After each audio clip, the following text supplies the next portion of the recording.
देवस्य धीमहि धियो यो नः प्रचोदयात्। तो आज के शिक्षक जो हैं, आज की कक्षा का विषय है तपश्चर्या। और आज के शिक्षक हैं पुणे से पद्मा दीदी। और गायत्री उनकी बेटी हैं गायत्री। तो आज ये दोनों लोग तपश्चर्या पर हम सब लोगों को अपने अनुभव बताएँगे, हमारी कक्षा लेंगे। तो चलिए प्रारंभ करते हैं। जी गायत्री, आप प्रारंभ कर सकते हैं। आदरणीय बाबूजी को और उपस्थित सभी लोगों को मेरा प्रणाम। आज हम तपस्या के बारे में जानेंगे। तो तपस्या होती क्या है और हम क्यों करते हैं?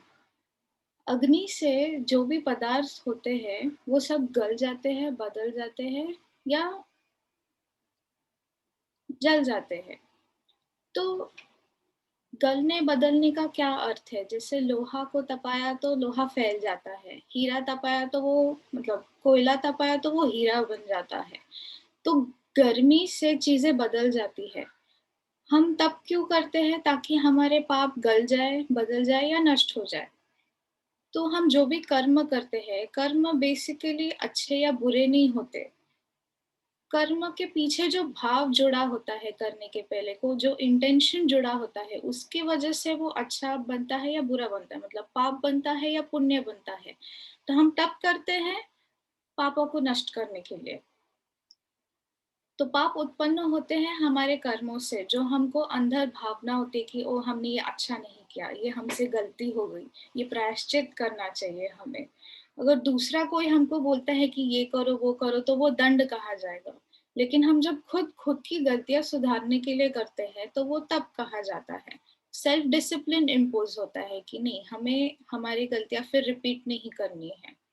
तो वो तप हो गया। फिर तप से जो पाप होते हैं वो पिघल जाते हैं और हमें भोगना उन्हें आसान हो जाता है। तो इसीलिए हम तप करते हैं। तो तप से एक तो जैसे हीरा चमकता है तो हमारे अंदर भी सद्गुण उत्पन्न होते हैं, सात्विक अग्नि उत्पन्न होती है। फिर जो सुप्त शक्तियां होती है वो जागृत होती है, सद्गुण पैदा भी होते हैं और उनका विस्तार भी होता है।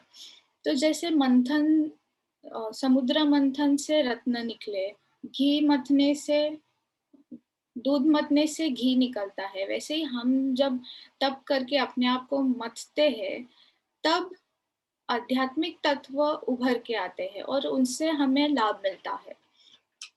तो हम बात करते हैं कि सबसे इजी लेकिन सबसे हार्ड तप कौन सा है? मौन। सबसे इजी क्यों? क्योंकि उसमें कुछ भी नहीं करना। और सबसे हार्ड क्यों? क्योंकि लोग इतना कुछ करते रहते हैं कि कुछ नहीं करना उनके लिए बहुत बड़ा काम हो जाता है। मौन हमें लगता है कि नहीं, हमें बस चुपचाप बैठे रहना है और कुछ नहीं करना।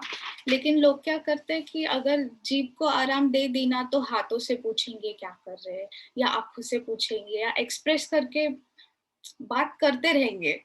तो बात तो वैसे भी हो रही है, आप जीभ से करो या एक्सप्रेशन से करो। तो ये मौन नहीं हुआ। तो मौन क्या हुआ फिर?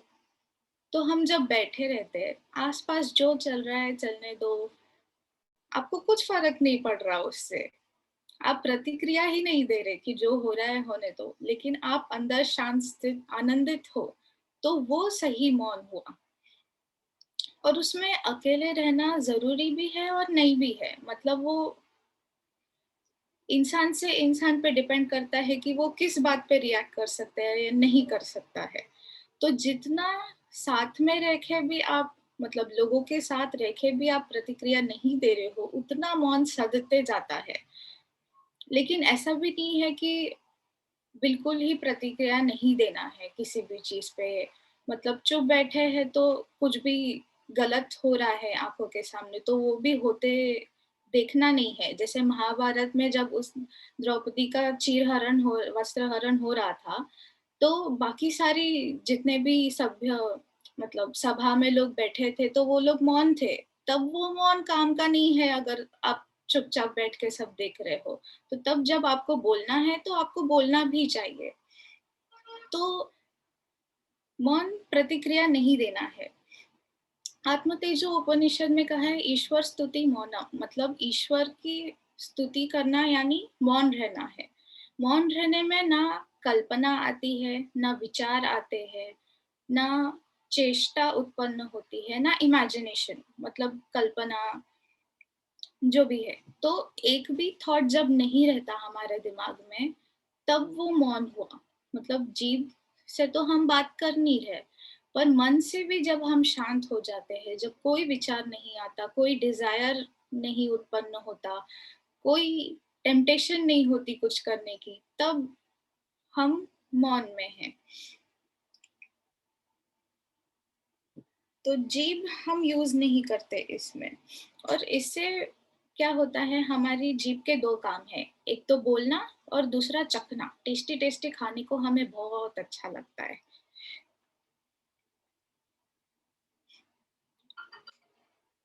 तो हम बेसिकली क्या करते हैं, बोलते रहते हैं, तो बोलने से हमारी एनर्जी सबसे ज्यादा वेस्ट होती है। तो नहीं बोलते जब हम, तो हमारी वाणी पे संयम आता है। वाणी पे संयम आया तो हम जो भी शब्द बोलते हैं, तो उसमें पावर आने लगता है। मतलब जितना हम कम बोलेंगे उतनी आपकी वैल्यू बढ़ेगी लोगों के आसपास, और उतना आपकी वाणी पे भी कंट्रोल आएगा कि हमें इतना ही बोलना है।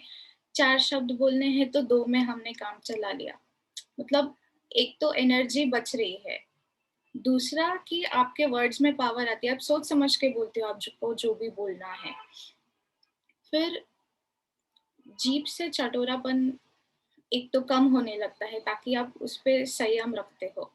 फिर बोलना कम करने से, मतलब वाणी पे संयम रखने से, हमारी जीवनी शक्ति का भी संयम होता है, वो बचती है। तो मतलब इनडायरेक्टली कम बोलने से हमारी इम्यूनिटी भी बढ़ने लगती है, जो कि आजकल के समय में बहुत ज्यादा जरूरी भी हो गई है।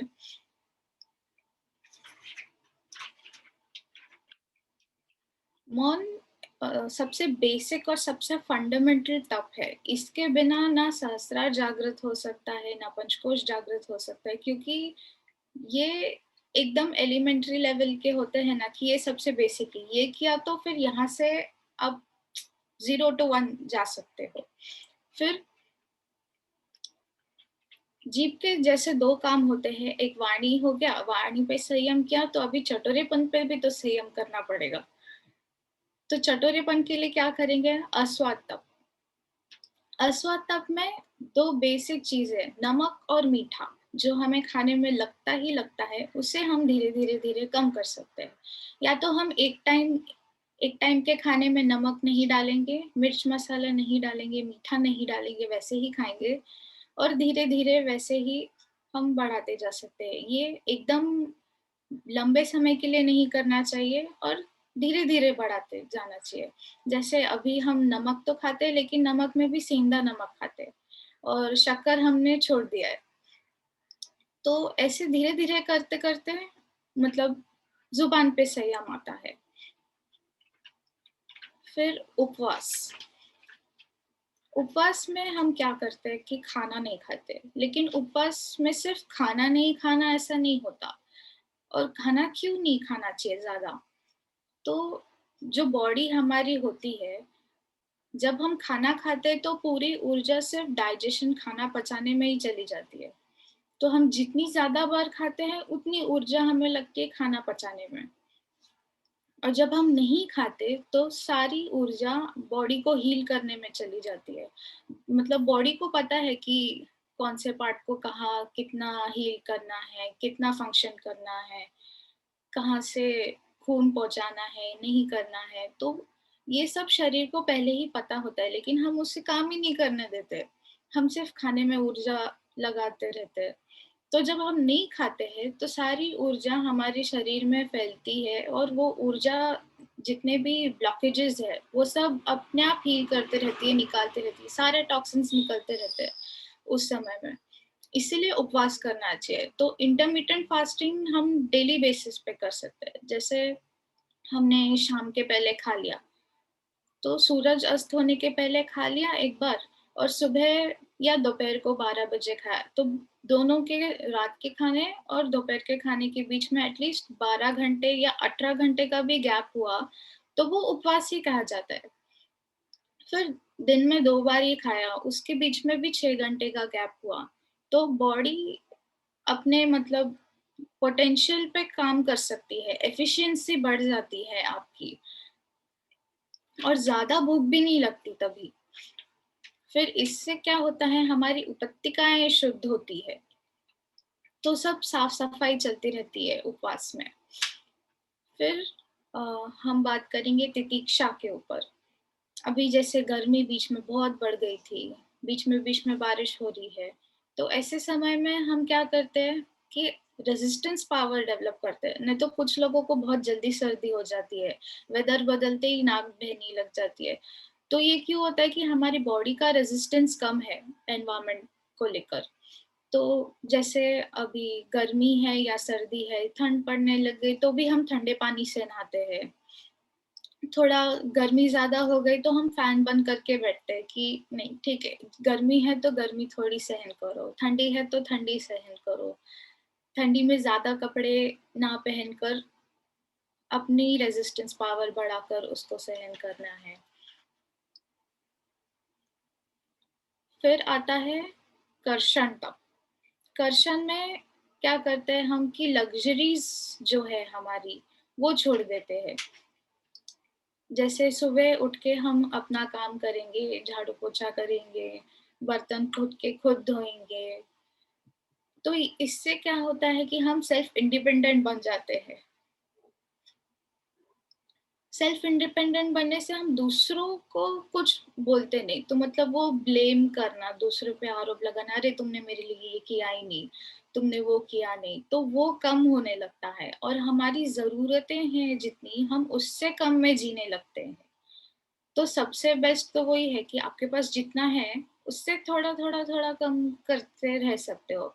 मतलब जहाँ पे अगर पास में ही जाना है, तो गाड़ी लेके जाने के बदले चल के जा सकते हैं या अ, अभी जैसे सब पूरा दिन मोबाइल में लगे रहते हैं, मतलब मोस्टली क्योंकि घर में अकेले हैं, कोरोना है, लॉकडाउन है, तो लोग मोबाइल में ही घुसे रहते हैं। तो मोबाइल रहते हुए भी अगर आप मोबाइल का कम इस्तेमाल करेंगे, तो वो भी कर्षण तप ही कहलाएगा। हम अंत ऊर्जा सत्र में गए थे और वहाँ पे मतलब हमें 2 दिन मौन रहना था। उन्होंने मतलब बोला कि मोबाइल यूज़ नहीं करना है 2 दिन, लेकिन उन्होंने हमसे लिया भी नहीं। उन्होंने हमारे पास ही रखा और हमें मोबाइल रहते हुए भी मोबाइल नहीं देखना था। तो वो थोड़ा मतलब चैलेंजिंग क्वेश्चन तब था कि हमारे पास है, तो हम ईमानदारी से हम नहीं देखेंगे उसको। तो जितने हमारे बेसिक नेसेसिटीज़ है, उससे कम में हम जब जीने लगते हैं थोड़ा-थोड़ा करके, तो वो क्वेश्चन तब में आ जाता है।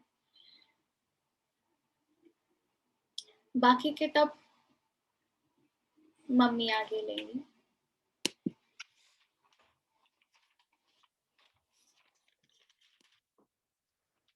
प्रणाम सभी को।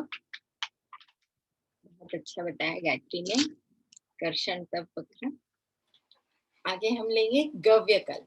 गव्यकल्प में क्या होता है, गाय के उत्पादों का, गाय के जैसे पंचगव्य, गाय का घी, गाय का गोबर, गाय का दूध, गोमूत्र, इन सब का सेवन करना। इस सेवन करने से, और मैं कर भी रही हूँ, गोमूत्र का सेवन बहुत लंबे समय से कर रही हूँ और बहुत अच्छा लगता है इससे। गोमूत्र के सेवन से चर्म रोग और रक्त विकार भी शुद्ध हो जाते हैं, है ना। और फिर गाय का दूध, हमेशा हमारे घर में तो सिर्फ गाय का दूध ही आता है। गाय का घी, हर चीज में घी तो पहले चाहिए होता है। बिना घी के हम बिल्कुल कुछ नहीं कर सकते। और घी जरूरी भी है, हमारे अंदर वो स्नेह है ना, हमारे अंदर का वो माधुर्य, वो चिकनापन, कहते हैं ना फैन में अगर खर खर आवाज आ रही है, तो उसको चलाए रखने के लिए हमें क्या करना होता है, थोड़ा सा तेल की 2-4 बूंदे उसमें छोड़नी होती है, तो वो बिना आवाज के चलने लगता है। तो इस तरह गव्यकल्प जो है वो हमारे सारे विकारों को दूर करता है। और गाय के गोबर का भी, गोबर के कंडे पे हम अग्निहोत्र करके जब कुछ भी काम करते हैं, या उस पे गोबर पे हम खाना बनाएं या उसके ऊपर दूध उबाल के भी, उसका टेस्ट ही अलग होता है। एक अलग सौंधापन, एक अच्छापन आता है और एक पवित्रता भी आती है उसकी वजह से। गोमूत्र अगर हम पूरे घर में छिड़क दें तो डिसइंफेक्टेंट भी हो जाता है और बहुत मैंने तो इसका एक और उपाय भी किया था, गोमूत्र खटमलों के लिए। खटमल कितने ही हम इंसेक्टिसाइड्स हम डाल रहे थे लेकिन ठीक नहीं हुए थे, लेकिन जैसे ही मैंने गोमूत्र छिड़का तो एक उसके बाद से एक भी खटमल घर में नहीं है। तो ये हमें हमेशा करते रहना चाहिए गोमूत्र का। और फिर गाय के सभी प्रोडक्ट्स हमारे 3 महीने अगर हम कंटिन्यूअस सिर्फ गाय के उत्पाद पे रहें तो हमारे अंदर इतनी पवित्रता आएगी, इतनी शुद्धता आ जाएगी कि हम भगवान बनने के स्तर तक हम जा सकते हैं। मीन्स हमारी साधना उतनी ऊपर हाई लेवल तक पहुंच सकती है। तो ये हमें जरूर करना चाहिए। मैं गोमूत्र, गाय का घी, गाय का दूध, गाय की दही यही उपयोग करती हूँ हमेशा। और गायत्री को तो कभी कुछ गाय के इसके दूध के सिवा और गाय की प्रोडक्ट्स के सिवा कभी किसी और चीज का नहीं सेवन कराया। इसके आगे है निष्कासन तप। तो हम जो भी पाप कर लेते हैं ऑलरेडी हो चुकी, और सबसे पहले तो बात क्या होती है हमारे अंदर, हम खुद दूसरों की बुराई बहुत जल्दी कर लेते हैं। इसमें ये बुराई है, उसमें और बहुत आराम से दिखाई देती है। मैंने भी ये पहले पहले बहुत शुरू में ऐसे ही लगता था कि अरे उसने तो वो गलती की। जितना बड़ा साधक होगा, जितना बड़ा योगी होगा, तो उसके अंदर कुछ ना कुछ बुराई देखने की आदत रहती थी हमको भी। तो हम लोग सोचते थे अरे ये तो इतना बड़ा है लेकिन इसमें कुछ कुछ ना कुछ तो बुराई होगी, ये ढूंढने की आदत। फिर बाद में जब देखा, गुरुजी की अमृतवाणी सुनी, कहते कि सबकी बुराई हमने देख ली लेकिन खुद की देखी क्या? वो नहीं दिखती है, जल्दी से दिखाई नहीं देती, होते हुए भी समझ में भी नहीं आता है। तो वो फिर देखना शुरू किया जैसे जैसे साधना करने लग गए। गुरुजी जैसे कहते हैं ध्यान में आपने अपनी बुराई दिखी क्या? तो नहीं दिखी तो क्या ध्यान किया? तो ये बात बहुत ज्यादा खटकी मुझे। फिर मैंने देखना शुरू किया, अरे मुझे में क्या बुराई है, मैं सबकी तो देख लेती हूँ। फिर मैं अपने अंदर देखने लगी, तब से वो साधना शुरू हो गई कि हाँ मुझ में ये बुराई है, मुझ में ये बुराई है। फिर वो बुराइयों की लिस्ट बनाते चले गए। फिर उस एक एक बुराई को कैसे ठीक करना है उसके ऊपर वर्कआउट। नॉर्मल वर्कआउट तो हमें पता चलता है, शरीर के ऊपर वर्कआउट करना दिखाई देता है, लेकिन मन के ऊपर अपने बुराई में वर्कआउट वो दिखाई नहीं देता। तो वो करना स्टार्ट कर दिया, तब पता चला कि साधना क्या होती है। गायत्री मंत्र जपना इजी था, लेकिन ये वर्कआउट जो अपनी बुराइयों को निकालना और उसको ढूंढ ढूंढ के पकड़ पकड़ के निकाल भी लिया, समझ भी आ गई गलती है, ये हमारी बुराई है, लेकिन फिर उसको हम नहीं कर पा रहे थे, ठीक नहीं कर पा रहे थे। उसके ऊपर वर्कआउट करना बहुत बहुत मुश्किल हो रहा था। यार ये बुराई है तो, लेकिन इसको निकालूं कैसे, मन में से इसको कैसे करूं? फिर जब हम किसी के सामने बोलते हैं, कई बार तो ऐसे होता है कि हम सामने नहीं बोल सकते किसी के भी सामने, अपनी बुराई हम क्यों करें? हम हमको तो नहीं करनी है, हमें अपने आप को थोड़ा ही नीचे दिखाना है। तो ये नहीं होता था। तो फिर मैंने क्या किया था, एक पेपर पे लिख लिख के फिर गुरुदेव के सामने, माता जी के सामने रख दिया।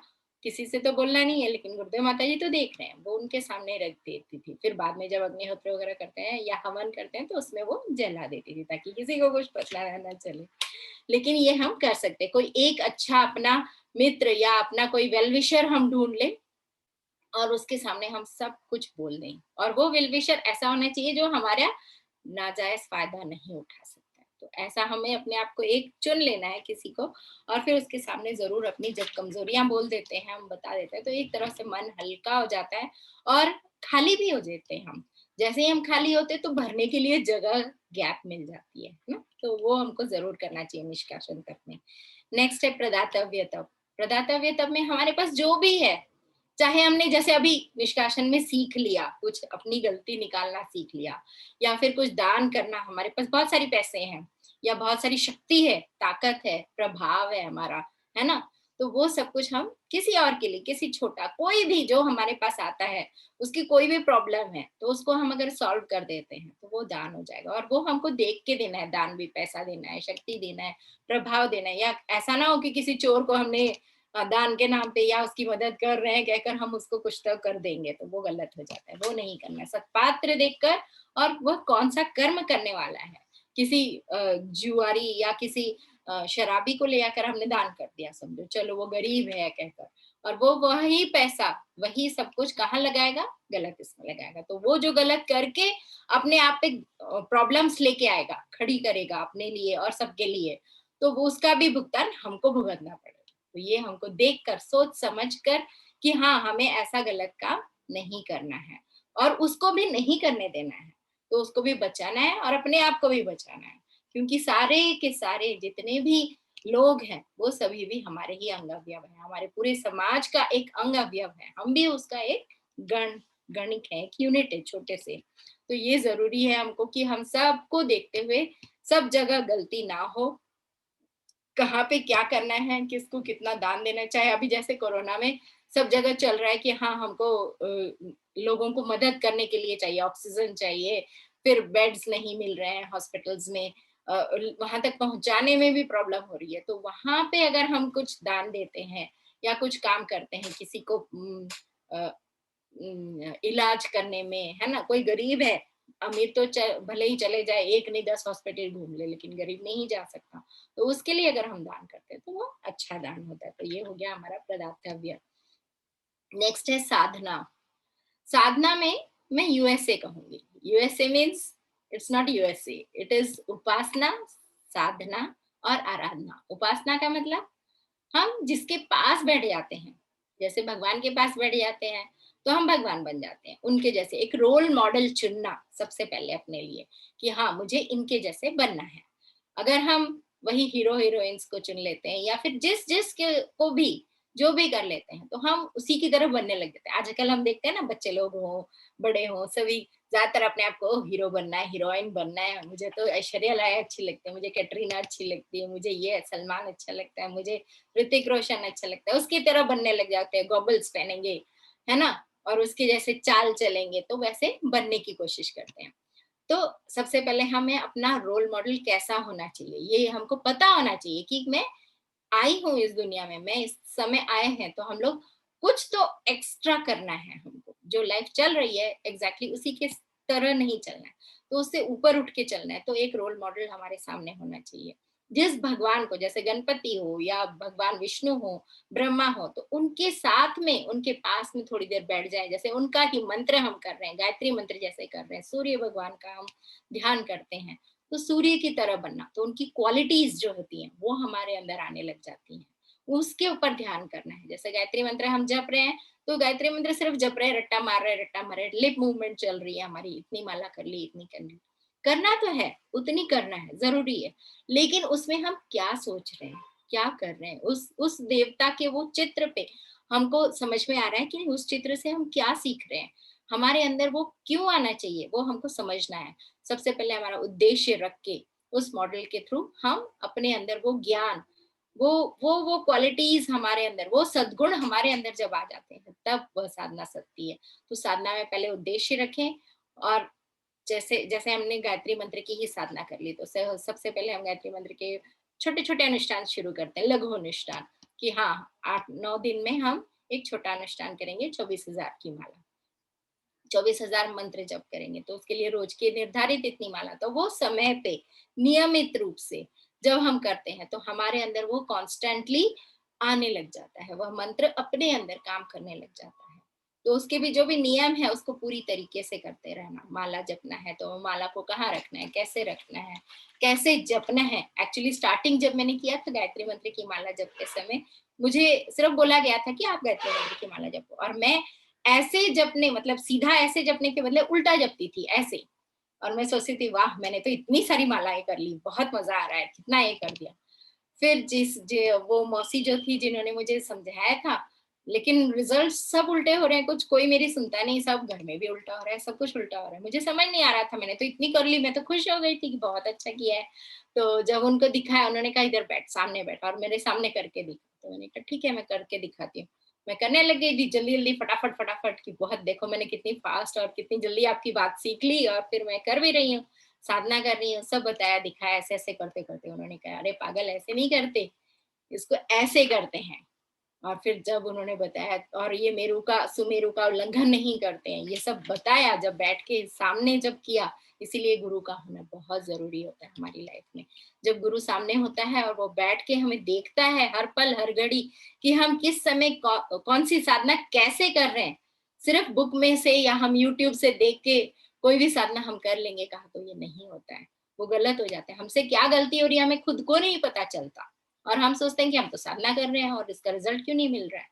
तो रिजल्ट अगर हमको चाहिए तो हर पल एक गुरु को हमें अपने आप अपॉइंट कर लेना है, या किसी गुरु के सानिध्य में रह के फिर वो जप करना है। जब फिर से हमने सब सीधा करने लग गई तो तब समझ में आया कि अरे मुझसे ये गलती हो गई थी, ये गलती हो गई, और फिर वो मंत्र जब स्टार्ट हो गया।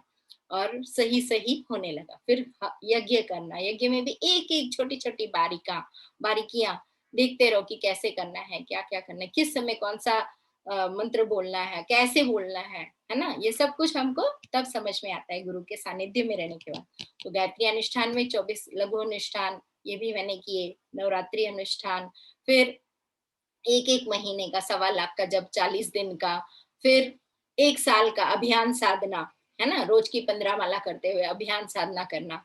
तो ऐसे करते करते हम फिर पुरस्चरण भी ग्लोबल महापुरस्चरण हमने सभी किए।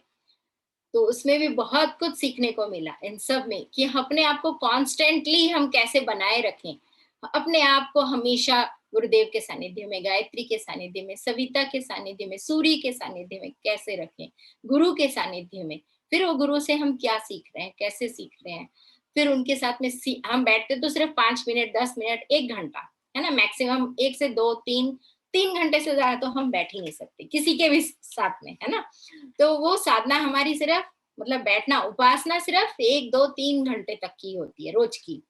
और फिर जब हम उसको मन में लेकर विचार करते रहते, जैसे मैं रोज, है ना, अमृतवाणी सुनती थी, और अमृतवाणी सुन के उसमें से सिर्फ एक वर्ड, कोई भी एक वर्ड पकड़ लिया, जैसे मुक्ति पकड़ ली, या फिर नहीं तो बंधन और मुक्ति मेरा फेवरेट है टॉपिक हमेशा। तो मैं उसके ऊपर हमेशा सोचते रहती थी, पूरा दिन विचार करना कि, और उसको अप्लाई करना, कहाँ पे बंधन है, कहाँ मुक्ति है, ये क्यों है, वो क्यों है, ऐसा क्या है, ये सही है या गलत है। तो वो साधना, सतत चिंतन चलना, सतत निधि ध्यासन चलना, अपने अंदर का जो वो है ना मोटर हमेशा चालू रहता है, मीटर चालू रहता है, जैसे कि उस एक वर्ड पे कॉन्स्टेंटली पूरा दिन सोचते रहो, पूरा दिन उसको अप्लाई करते रहो, हर लाइफ के हर फेज में, हर चीज में। जैसे बंधन और मुक्ति का मैं छोटा एग्जांपल बताती हूँ, कि अब मैं आप लोगों के बंधन में हूँ, क्योंकि मैं क्लास में आ गई हूँ, तो मुझे इस समय यहाँ पे पूरी तरह से अटेंटिव रहना है, तो ये बंधन हो गया। और जैसे क्लास खत्म हो गई तो यहाँ से मैं मुक्त हो गई, और मेरा विचार कहीं और चला गया अगर बीच में ही, तो वहां पे भी मैं मुक्त हुई। लेकिन वही तो समझना है कि बंधन कब हुआ, कब तक जरूरी है हमारे लिए, कब तक रहना है, क्या करना है, ये हमको खुद समझना पड़ेगा। तो ऐसे समझते समझते हर चीज में कोई भी वर्ड, ऐसे एक एक वर्ड, रोज एक एक वर्ड। जैसे परिवार है, तो परिवार क्या है, परिवार में क्यों रहना है, कैसे रहना है, और इन सबको कैसे ठीक करना है, कैसे अपने परिवार को अपना बनाना है। तो ये सारी चीजें धीरे धीरे करते करते साधना सतत चलती रहती है, सतत चलती रहती है। तो ये उपासना के बाद साधना अपनी हो गई। अभी मैंने तो सीख लिया, लेकिन फिर इसे सबको बताना भी है। कैसे बताएंगे हम, तो अपने आचरणों से। मैं पहले वाणी से सबको बोलती थी कि आप करो करो करो, ये करो वो करो वो करो, कोई नहीं करता था। फिर जब आचरण में खुद लेके आने लग गई कि, और अपने अंदर जो चेंजेस हो रहे हैं, सब देख रहे हैं कि हाँ इसके अंदर चेंजेस हो रहे हैं, तो फिर सब अपने आप करने लग जाते हैं। तो ये बात मुझे बहुत ही अच्छी लगी कि हाँ, अपने आप को अगर बदलना है तो खुद को पहले एक सामने का रोल मॉडल लेके आना है, उस सांचे में, वो सांचे को अपने अंदर उगाना है, फिर हाँ अपने आप को सांचा बनाना है, और उस सांचे में सबको डालना है। पहले अपने आप को डालना है, फिर हर कोई अब में देख के खुद ढलता चला जाएगा। ये बात बहुत ही, मतलब उपासना, साधना, आराधना, अपनी आराधना, और फिर सबके साथ, हम भी तो एक घटक है इस पूरे समाज के, इस पूरे विश्व के। जैसे आज हम देख रहे हैं कोरोना में, वो एक घटक, एक छोटा सा वायरस सबको ले डूब रहा है। तो हम ऐसे वायरस क्यों नहीं बन सकते कि हम सबको उबार के ले चले। तो वैसा हमको बनना है। ये है साधना तब।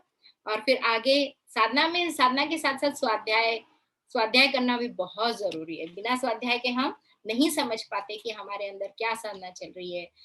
सेल्फ एनालिसिस हर बार, चाहे हमने कुछ भी कर लिया हो, साधना, अच्छी साधना कर ली, लेकिन फिर भी उसमें एनालिसिस करते रहना है कि हाँ मैंने क्या किया, ठीक किया, गलत किया, वहां पे अपने आप को देखते रहना है, अपने आप को तराशते रहना है, समझना है कि मैंने सही किया या गलत किया, ठीक है, इसको फिर कैसे सुधारना है, तुरंत तुरंत करते रहना है। इसके साथ में सुधार भी अपना हमेशा साथ साथ चलेगा। कब? जब हम हर हर स्वाध्याय, जैसे बाबूजी कहते हैं कि हर हर स्वाध्याय कीजिए, हर हर स्वाध्याय, हमेशा बुक्स निकाल के रखिए, जहाँ पे जो टॉपिक समझ में नहीं आया तुरंत निकालिए और पढ़ते जाइए, पढ़िए और फिर उसको समझिए। नहीं समझा तो किसी से पूछते जाइए, बाबूजी से पूछिए, सबसे पूछते रहिए, जो भी सामने मिला तो पूछिए, और उसको पूरा उस टॉपिक को अच्छी तरह से समझने की कोशिश करनी, तभी हम आगे बढ़ सकते हैं। अगला तप है अपना ब्रह्मचर्य।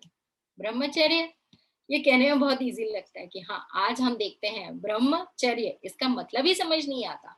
सबको लगता है कि अरे होता क्या है ब्रह्मचर्य, क्यों करना है। आजकल के तो जमाने में तो हम जहाँ पे मूवीज देख रहे हैं, इतने सारे गाने बजते रहते हैं आजू बाजू, सब जगह हम देख रहे हैं, हर जगह कुछ ना कुछ हो रहा है, तो हम सबको देख रहे हैं, तो हमको लगता है कि ब्रह्मचर्य ये टॉपिक कहाँ से आ गया, ये कहाँ से कोई कैसे कर सकता है ब्रह्मचर्य। और वैसे भी सारी बुक्स में भी, शास्त्रों में भी यही लिखा है कि जो हमारी जीवनी शक्ति है, जो जो सबसे मेन शक्ति है, वही हमारी सेक्स एनर्जी, वो हर इसमें हर चीज में काम आती है, चाहे वो देखना हो, बोलना हो, कहना हो, किसी के सामने कुछ करना हो, है ना, किस चाहे माँ बच्चा है या हम सब भी जो भी काम कर रहे हैं वो एक्चुअली उसी सेक्स एनर्जी की वजह से हो रहा है। और हम कहें कि वही ना करो, ये कैसे पॉसिबल है, ये तो हो ही नहीं सकता। और आज के जमाने में किसी से कहा जाए कुछ ना करो तो वो बहुत बड़ी प्रॉब्लम हो जाती है। तो ब्रह्मचर्य ये एक्चुअली हम क्या हमारे जो पूर्वज जो थे, जो ऋषि जो थे, इनके इसके ऊपर बहुत बड़ा रिसर्च किया हुआ है। वो कहते हैं कि वीर्य की रक्षा करो। क्यों करो? आजकल तो जैसे डॉक्टर्स भी कहते हैं कि नहीं, जैसे आप सुसु-पॉटी करते हो तो वैसे ही इसकी भी निकलना ही चाहिए, नहीं निकालोगे तो रोग पैदा हो जाएंगे। तो ये इसको कैसे शमन करें, दमन करें, और इसके ऊपर कैसे, इसको ना तो शमन करना है ना दमन करना है, लेकिन इसकी दिशा मोड़ देनी है। कैसे? तो इसको नीचे की ओर जो जा रहा है, इसके ऊपर की ऊर्ध्व गति कर देनी है। जैसे हम कहते हैं ना यू टर्न, अबाउट टर्न कहते हैं, सब रिटर्न वापस आ जाते हैं ना, जहां हो वहीं से एकदम उल्टे हो गए, राइट। तो ऐसे हमको ब्रह्मचर्य में अपने आप को मोड़ देना है, अपने आप को ऊपर की दिशा में लेके चलना है। यहाँ पे ब्रह्मचर्य मीन्स ब्रह्मा में चरना, चरना मीन्स चलना, उसके साथ में चलना।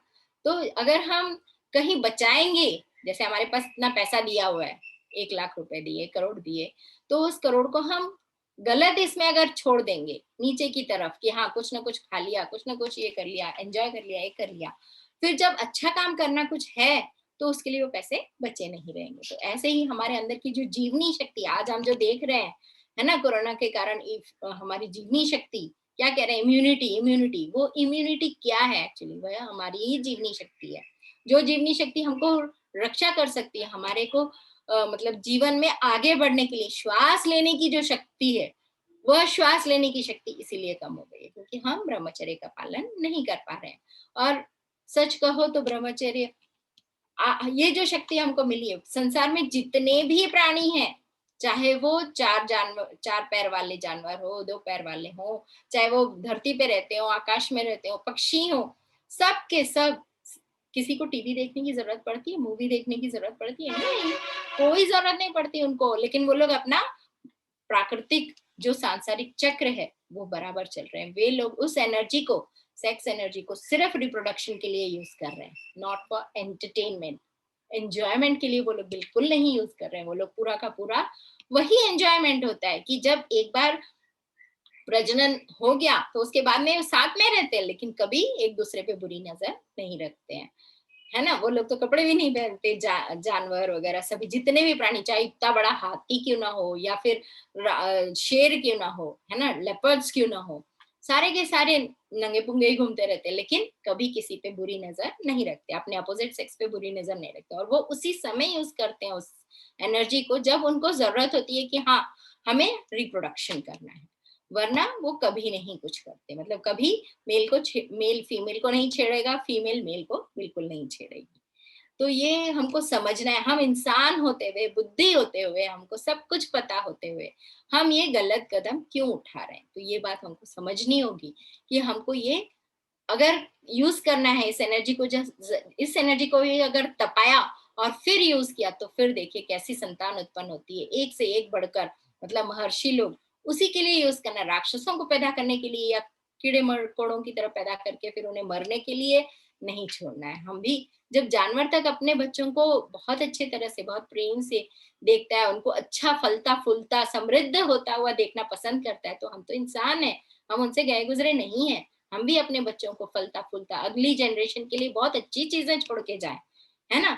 तो उसके लिए हमें अपने आप को कंट्रोल करना, अपने आप को संभालना, आना चाहिए। और इस बात को सिर्फ समझने भर की देर है। एक दूसरे से अलग रहना, दूर रहना, कह दिया कि नहीं नहीं औरतें और मर्द अलग अलग रहा करो, सब बच्चों के लिए अलग अलग हॉस्टल्स कर दें, अलग अलग रखें, उनको बिल्कुल एक दूसरे से मिलने ना दिया जाए, देखना भी नहीं है, बोलना भी नहीं है, तो वो भी गलत हो जाता है। वो गलत, क्योंकि एक परिवार है तो परिवार में सभी रहते हैं, माता पिता, भाई बहन, चाचा, बेटी, है ना, पोती, नानी, सभी रहते हैं। तो सबको एक दूसरे से प्रेम से कैसे रहना है, इन रिश्तों को कैसे निभाना है संस्कारों के माध्यम से, तो इन संस्कारों को अपने अंदर कैसे लाना है, तो ये संस्कार जब तक हम लाएंगे नहीं तो फिर हम आगे बढ़ नहीं पाएंगे। हम मनुष्य जो राजकुमार हैं देवता के, इतनी बड़ी धरती उन्होंने बना दी और इन सब का सबसे बड़ा सुपुत्र हमको बनाया है, तो फिर हमें उसको निभाना होगा कि उनकी महल को, उनके आंगन को, उनके गार्डन को हमें संवारना है।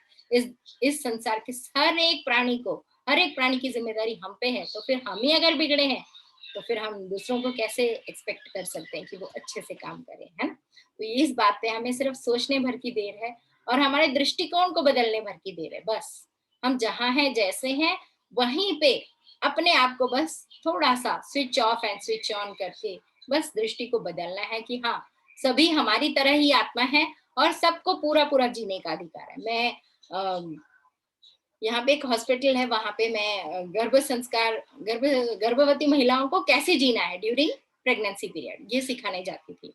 तो वहां पे पूछती थी, पहले मैंने डायरेक्ट, हम किसी पे इम्पोज नहीं कर सकते, थोप नहीं सकते ना, कुछ भी अपना आइडिया है अच्छा है कहकर हम थोप नहीं सकते।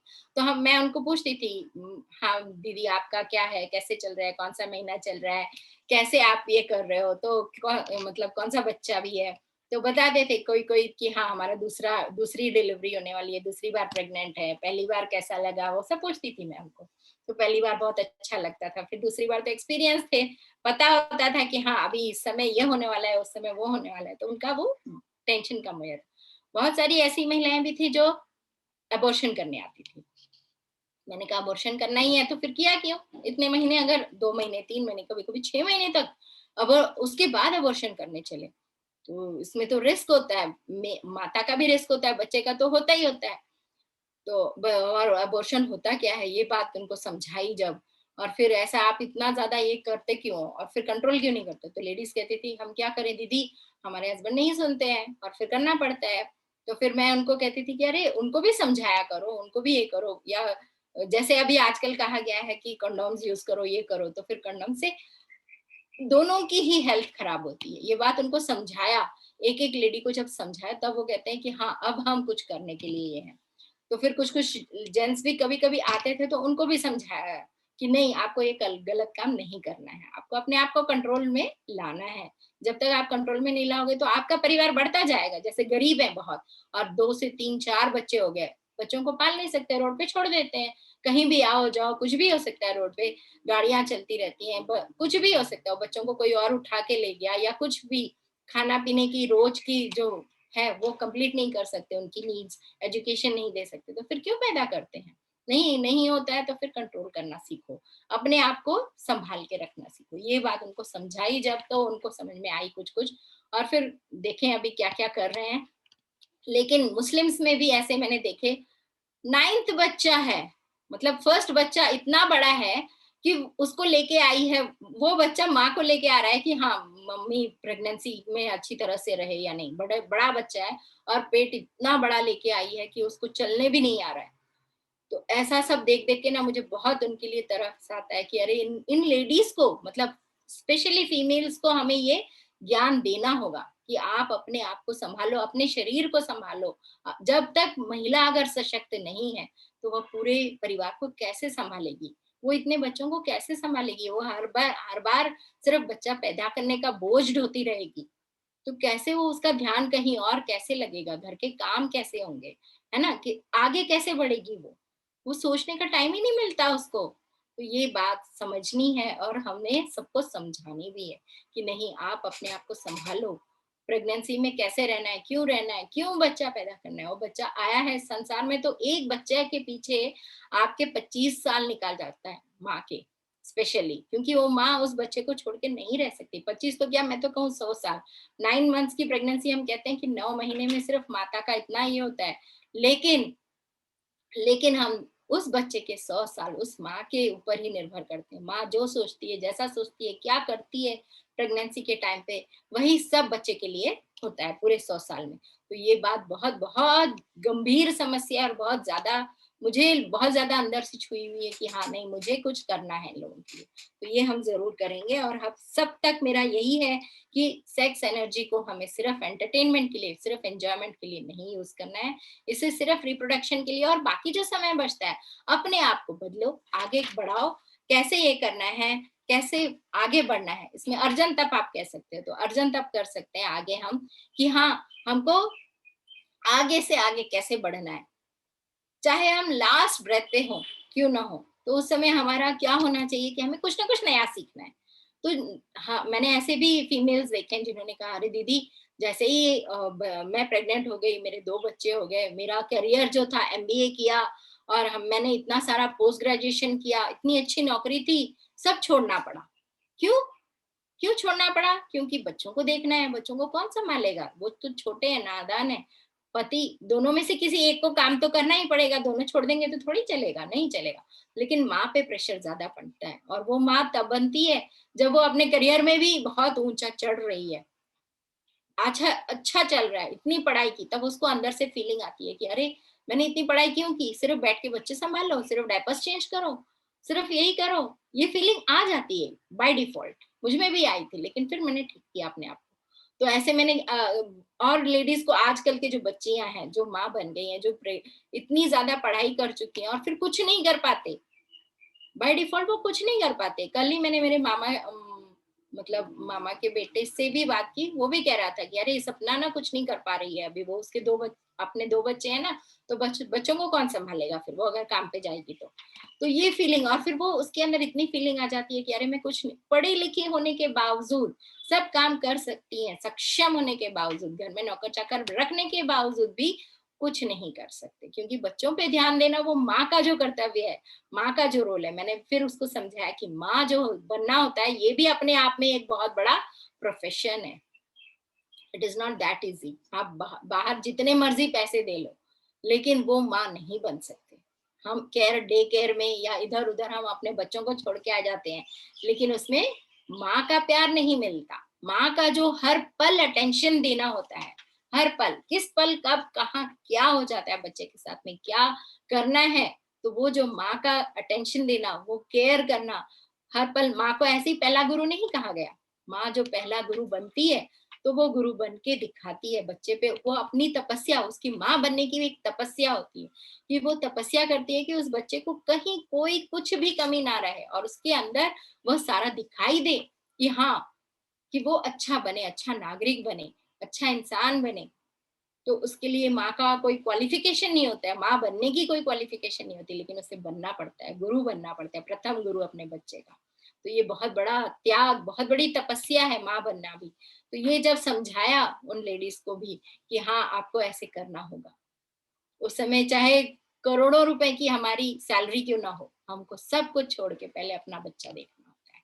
अपने बच्चों को पहले अपना अपना वो जो वो त्याग होता है वो सीखना पड़ता है। तो लेडीज को जब ये समझ में आता है तो कि हाँ कि मुझे भी वो करना है, तभी वो कर पाती है। नहीं तो फिर वो डामाडोल पचा पचा पेच चलता रहता है कि अरे नहीं मैं तो वहां पे करना चाहिए था, क्या बच्चा हो गया, क्या ये हो गया। मीन्स वो फीलिंग भी हम फिर बच्चे को दे रहे हैं और बच्चा भी आगे चल के वही सब करने लग जाएगा। वह भी सोचने लग जाएगी कि अरे क्यों पैदा हुआ मैं भी क्यों ये करूं, मैं इनके लिए क्यों टाइम वेस्ट करूं। ऐसे फीलिंग आ जाती है। तो वो फीलिंग ना आए तो उसके लिए अर्जन तप। और लेडीज को भी नया नया सीखना है, उस समय सीखना है कि हम एक नया क्या कर सकते हैं और क्या सीख सकते हैं। तो ठीक है, हम उसी समय को लेते हुए उसी समय प्यार से कैसे आगे बढ़ना है, अलग अलग गुण अपने अंदर डेवलप करते जाए, सहृदयता का, प्यार का, और फिर मातृत्व का, वात्सल्य का, है ना। जैसे गुरुदेव कहते हैं कि अरे मेरी छाती भर के जा रही है लेकिन पीने वाला कोई नहीं है। तो वो माँ बनना, वो अपने आप को ऐसे गुणों से लबालब भरना, वो मैंगो ट्री बन जाना, अपने आप को रसीला बनाना, है ना। तो वो भी बहुत जरूरी है। वो तभी वैसे बच्चे भी होंगे और उन बच्चों को पिलाकर हम इस संसार के सभी नागरिकों को बहुत अच्छा बना सकते हैं। तो ये अर्जन तप में कुछ ना कुछ सीखना, लेडीज को हो या जेंट्स भी हो, आजकल नया टेक्नोलॉजी बदलती जा रही है रोज रोज रोज रोज।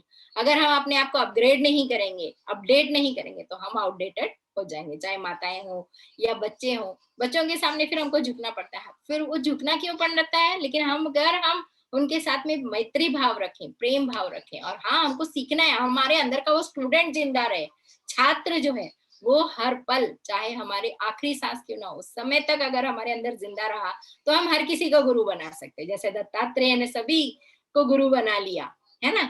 तो ऐसे हम अपने ही बच्चों को भी गुरु बना सकते हैं, पोतों को गुरु बना सकते हैं और उनसे सीख सकते हैं।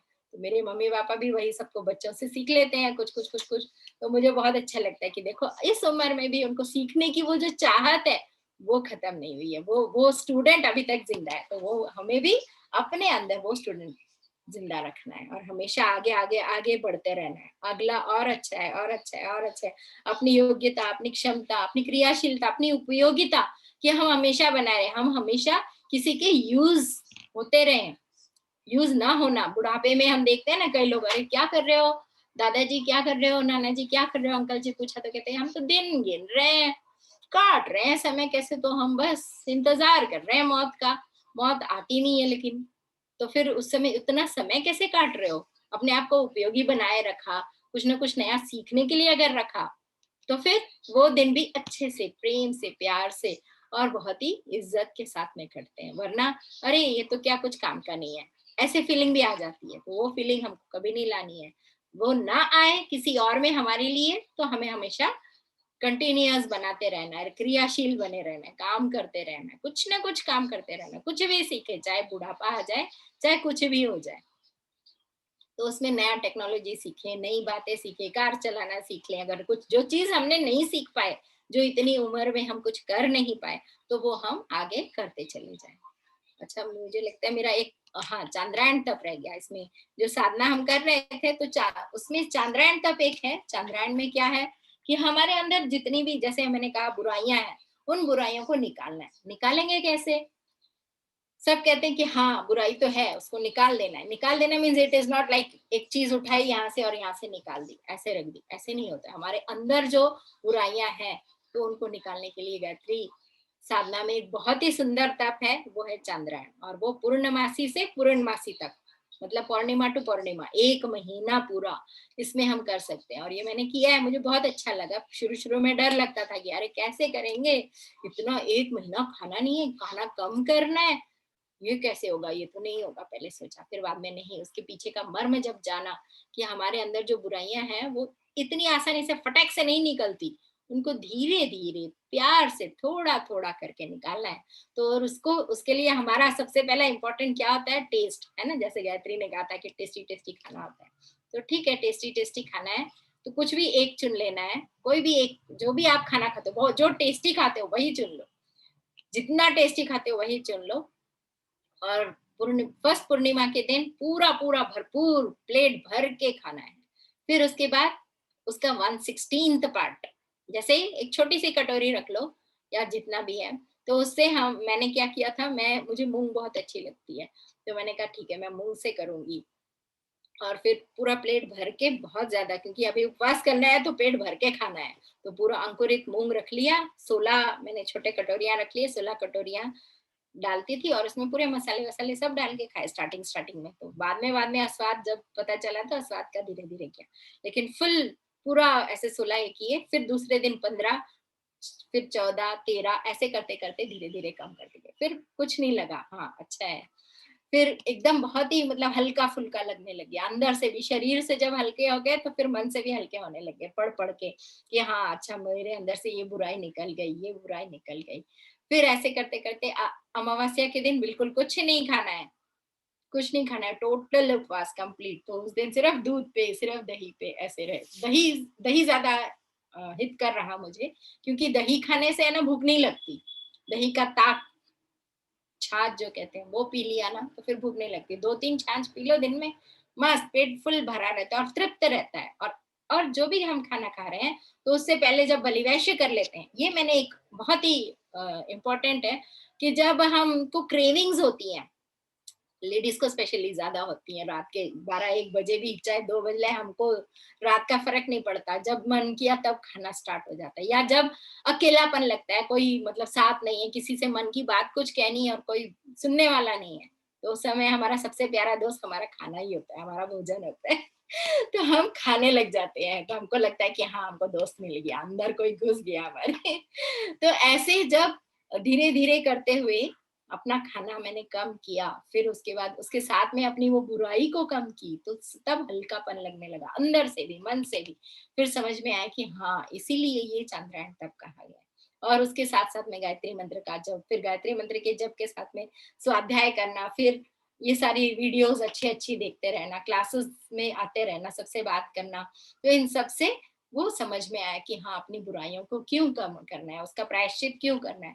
तो प्रायश्चित करते करते फिर उसके बाद जैसे जैसे अमावस्या के बाद फिर पूर्णिमा तक एक एक चीज बढ़ानी है, तो बढ़ाते समय खुशी होती थी, अरे वाह, आज थोड़ा ज्यादा मिलेगा, आज थोड़ा ज्यादा मिलेगा खाने को। और फिर आज फिर उसके बदले में अच्छे काम, अच्छे गुण, उनके ऊपर चिंतन ज्यादा करना है। तो ये करते करते पूर्णमासी तक जब आ गए तो फुल मिल जाता, आहा, आज मुझे पूरा फुल भोजन मिलेगा, फुल प्लेट भर के मिलेगा, ये कहकर बहुत खुश हो जाते थे। फिर आराम से खाती थी और फिर तब समझ में आता था कि हाँ, ये करना कितना जरूरी है, चंद्रायण तब बहुत ज्यादा जरूरी है अपने अंदर। और फिर अब मैं पूरा मतलब जैसे 1 महीने का हम 1 दिन में भी कर सकते हैं। सुबह सुबह आप चाहे तो थोड़ा कम पूरा भर के खा लो और फिर दोपहर तक कम कर दो, फिर दोपहर से शाम तक फिर धीरे धीरे धीरे धीरे और ज्यादा करें। तो ऐसे छोटा छोटा, अगर हम बहुत बड़ा चंद्रायण नहीं कर सकते तो 15 दिन का करें, 15 दिन नहीं तो 8 दिन का करें, 8 दिन नहीं तो 4 दिन का करें, 4 से 2 दिन, 1 दिन,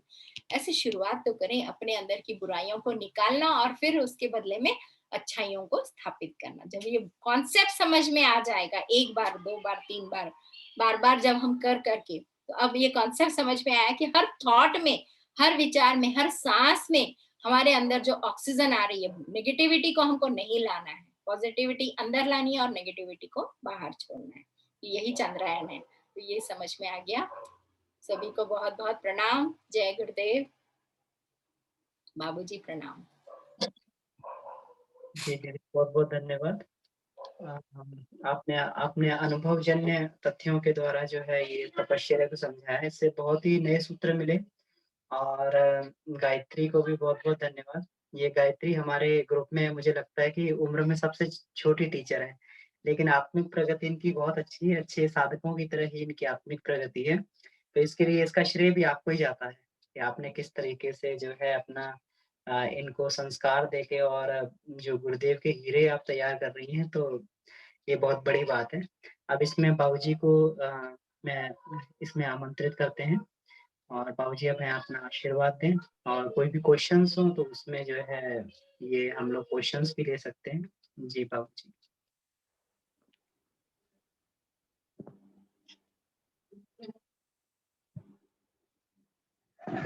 जी प्रणाम।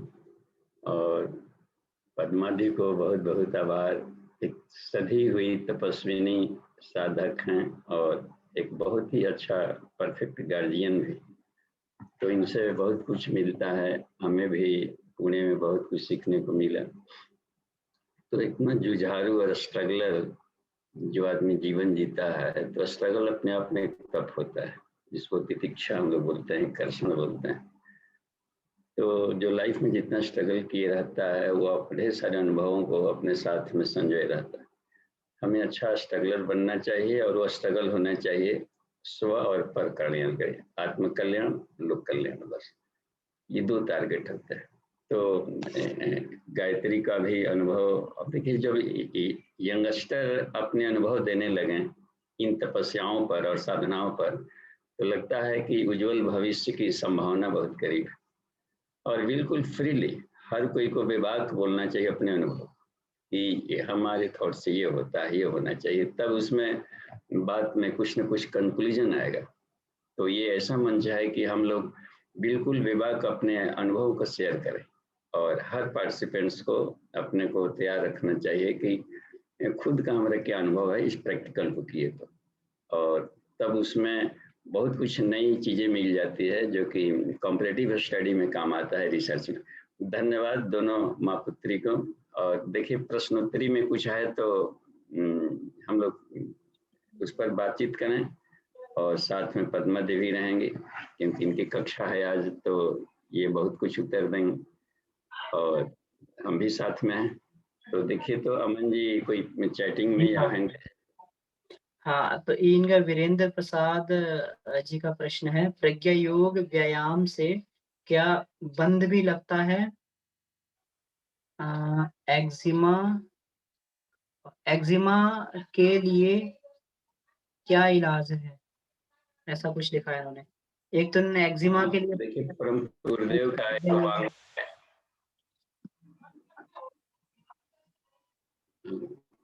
परम पूज्य गुरुदेव का एक वांग्मैन नंबर 40 और 41, बस दो वांग्मैन नंबर 40 और 41। एक है साधना, उसमें है चिकित्सा उपचार के विविध आयाम, 40वां नंबर है, और 41वां नंबर है जीवेम शरदा सतम, 100 वर्ष जीवन। तो उसमें हर एक रोगों का उसमें कारण दिए हैं और उसका निवारण दिए हैं, घरेलू उपचार दिए हैं, प्राणायाम के द्वारा भी ये सब। तो उसको हम लोग उसमें रिफर करते हैं कि आप उसको देखें और उसमें से विषय सूची में जाएंगे।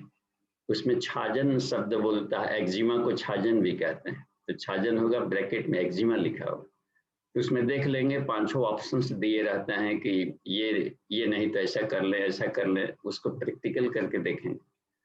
तो हमको काफी एक्जिमा हुआ नहीं तो इसका प्रैक्टिकल अनुभव नहीं है, लेकिन जो उसमें लिखा हुआ है उसको प्रैक्टिकल करके प्रयोग करके देखा जा सकता है। तो लेकिन हर चीज का इलाज है यहाँ पर, जब रोग है तो इलाज है। अब वो है कि बाहर नहीं मिल रहा है तो भीतर इलाज है।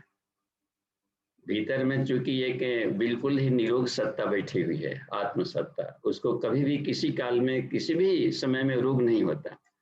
उसके प्रकाश में यदि हम लोग कूद जाएं तो वो न्यूरो ह्यूमरल सेक्रेशंस निकालता है, स्नायु रसायन जिसे कहते हैं, वो धीरे धीरे सारे के सारे रोगों को बिल्कुल भस्म कर देता है। पहाड़ भी रोगों का हो तो भी ये गजब का पंचकोशों का रिफाइनमेंट साधन है। जी धन्यवाद, आगे बढ़ते हैं। जी बाबू जी, इसमें अगला प्रश्न लेते हैं। इसमें गैलेक्सी A30 नाम से है, तो कृपया इसमें अपना रीनेम कर सकते हैं ताकि पता लग जाए आप कौन है। इसमें प्रश्न पूछ रहे हैं, आत्मा ना मातृ है ना पैदा हो, आत्मा ना मरती है ना पैदा होती है, तो आत्मनिर्माण किसका? हाँ देखिए अच्छा प्रश्न है।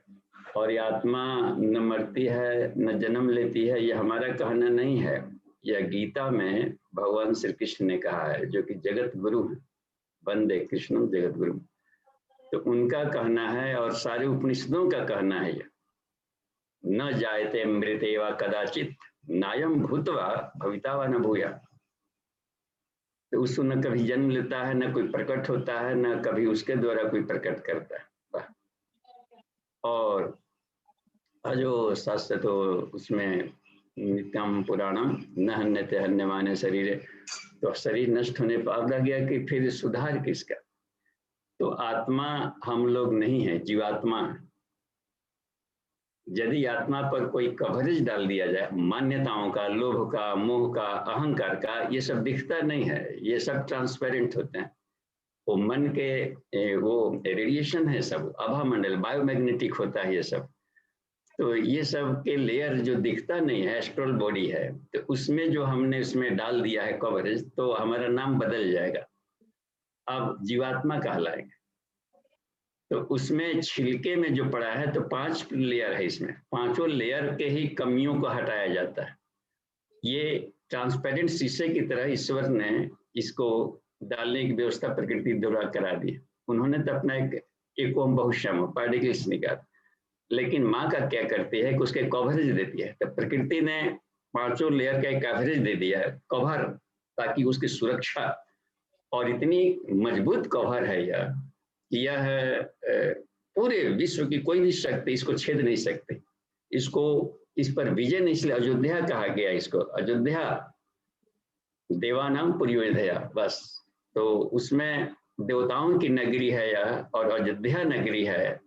तो अब है कि हमको बात बात में कोई बात भी असर कर डालता है, थोड़ा सा इम्यूनिटी कम है तो वो दबा देता है, थोड़ा सा भावनाओं में भी हम डिप्रेशन में आ जाते हैं कभी कभी हम सब, या फिर जाकर के रोग भी आक्रमण कर देता है। तो ये सब आए हैं तो इसका मतलब है कि हमारे जो रक्षा कवच है परकोटा वो कमजोर है। तो इसको रिफाइंड किया जाता है और इसको यदि हम ट्रांसपेरेंट बना लें, अनेकों योनियों में जाते जाते करता है क्या यह जीव कि बाकी सामान तो छोड़ देगा लेकिन एक्सपीरियंस को, अनुभव को, और वो उसको लेकर के साथ में आ जाता है, चाहे पॉजिटिव हो या निगेटिव हो। तो ज्ञान को ट्रेवलर से कहा गया है, वो ट्रेवलर है, हर जन्म में जाएगा। तो जो शीशे की तरह पारदर्शी था उसको हमने कालिख लगा दिया, उस काली को साफ करेंगे तो 1 लाख शीशा का भी हो, जो दीपक जल रहा है उसकी रोशनी बिल्कुल पार करके जाएगी। तो आत्मा के प्रकाश को हम खुद ही नहीं देख पा रहे हैं, जबकि पूरे सूर्य की तरह यो अशो आदित्य पुरुषो असो हम। वेद का कहना है कि जो सूर्य की आत्मा वही अपनी आत्मा है, कोई भी डिफरेंस नहीं है। तो उनका प्रकाश इतना है लेकिन हमारा प्रकाश भीतर भी नहीं अपना कार्य अपने ही हमने समस्याओं को नहीं सुलझा पा रहे। इसका मतलब होता है कि जो कवर है उस पर जो कालिख लग गई है उसको हम क्लीन नहीं कर पाते। तो असली साधना यही होता है, कॉन्शसनेस के परतों को हम रिफाइंड करें। इसी को 5 कोषों को, 5 कवर को जो कि बॉडी की तरह बहुत शक्तिशाली है उसको रिफाइंड करने को ही साधना कहते हैं बस। तो उसी को आत्मनिर्माण, आत्मा में सब आ जाता है कवर। जैसे कोई फल है तो फल में सिर्फ उसका पल्प नहीं आएगा या सीड, पूरा उसका छिलका भी है और उसका मेजोकार्प जो पल्प होता है, गुद्दा, वो भी है और उसमें गुठली भी है, तीनों मिला करके फल कहलाएगा। तो आध्यात्मिक के आत्म साधना का मतलब होता है आत्मा और उसके कवरेज, उसके जो पूरा का पूरा 5 कोष है, छिलका, ये पूरा मिला करके यह जीवात्मा है। तो इसको हमें क्लीन करना है तो अपना ही प्रकाश बाहर आने लगेगा। तो कुछ बाहर से सीखा नहीं जाता है, अपने आप को सिर्फ प्रकाशित किया जाता है, अप दीपो भवा, बस। जी धन्यवाद। जी नेक्स्ट, अगर किन्हीं कोई प्रश्न हो तो पूछ सकते हैं चैट में, और इसमें हैंड भी रेज कर सकते हैं अपना।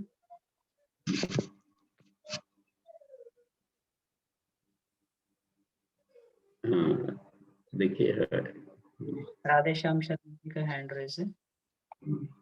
बहुत सारे प्रशंसा के लिए भी आ रहे हैं, माँ पुत्री दोनों के लिए चैटिंग में। तो जो ठीक है राधे श्याम जी को उनको कीजिए। हाँ भाई साहब अपने आप को अनम्यूट कीजिए आप।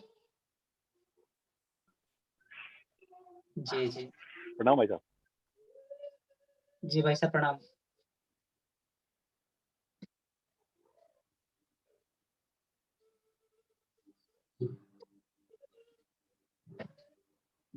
जी कहा जाए, सुनाई पड़ रहा है।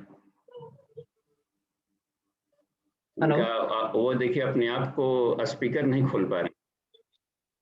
1 मिनट बाबू जी मैं चेक करता हूँ। उनका स्पीकर बंद दिख रहा है।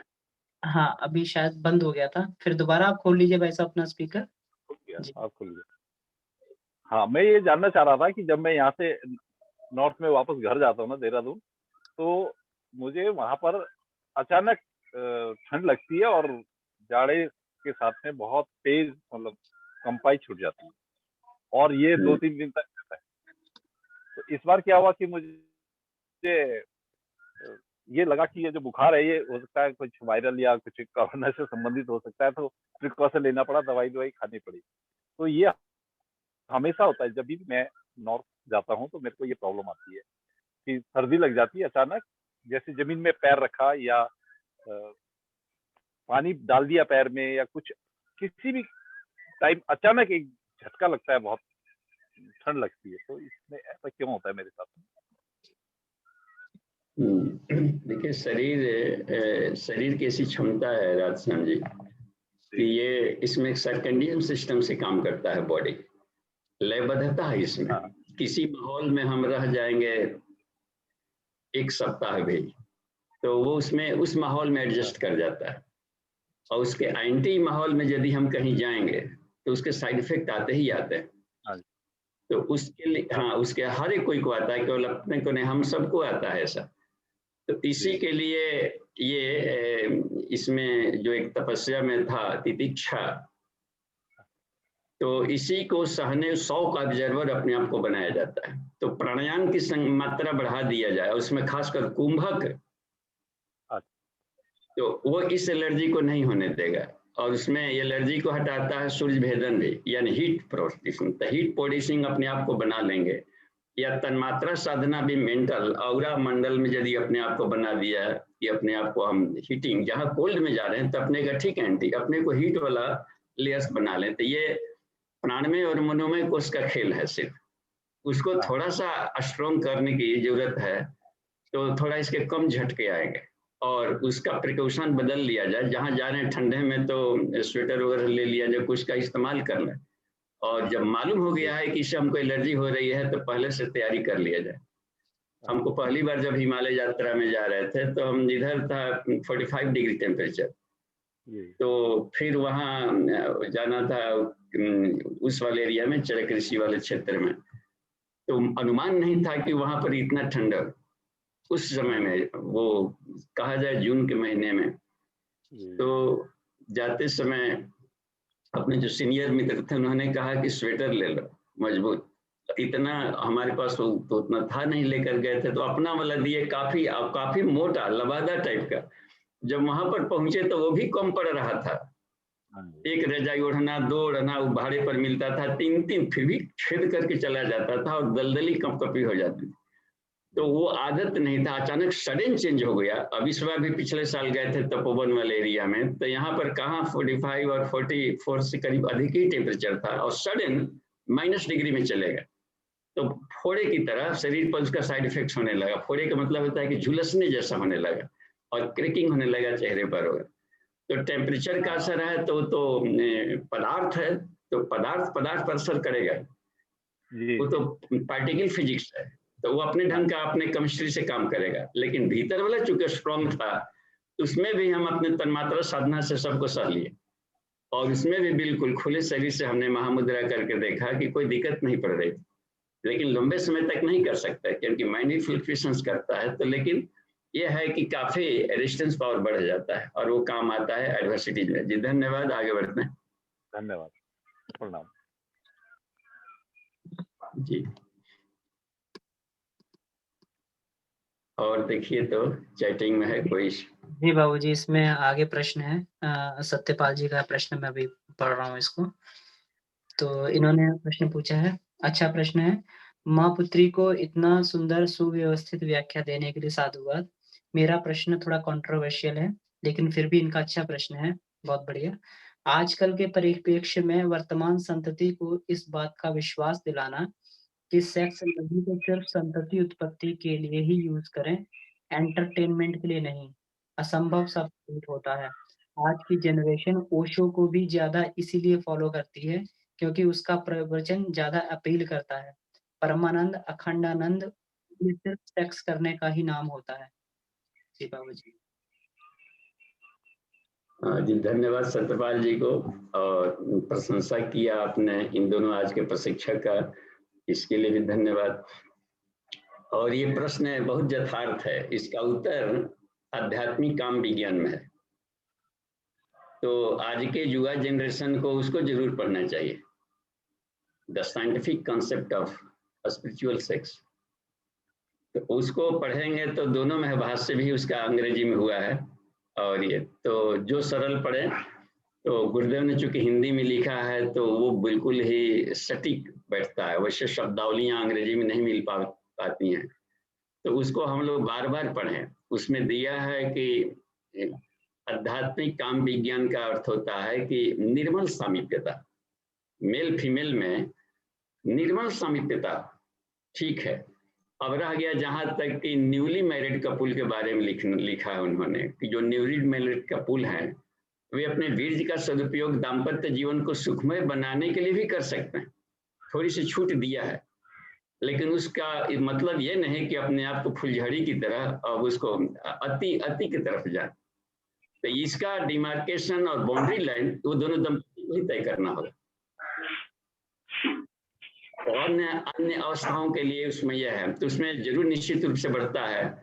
और उसमें एक और भी बात रखी गई है कि बाद में धीरे धीरे इसको हम वीकली करें, डेली के बाद में वीकली करें, वीकली के बाद में फिर जाकर पाक्षिक शुरू करें, मंथली। तो प्यार बदल जाता है फिर बातचीत में, सहचरत्व बदल जाता है, वो इमोशन ऐसे बदल जाता है और परिणाम बदल जाता है। कोई जरूरी नहीं है कि एक की नीड हो तो दूसरे की भी नीड हो, और दोनों का नीड यदि नेचुरल होता है तो वो उस तरीके से, और वो भी वो अत्यंतिक भीतर वाला प्रेम से, झगड़ा हो जाए दोनों के बीच में, भले न्यूली मैरिड कपल हो, तो भाव बनेगा ही नहीं बनेगा, कितना सुंदर हो तो वो।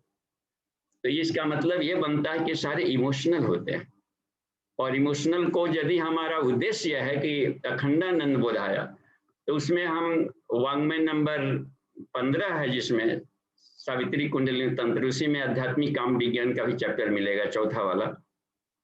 उसमें पृष्ठ 108 पर आप देखेंगे तो उसमें दिया है कि हम यदि न्यूली मैरिड कपल हों और दोनों अध्यात्म विज्ञान में इंटरेस्ट लेते हों, तो वे इस सेक्स एनर्जी के द्वारा कुंडलिनी को भी जगा सकते हैं, और उसके प्रैक्टिकल के टेक्निक्स भी बताए हुए, और वो बृहदारण्यक उपनिषद में भी बताया गया।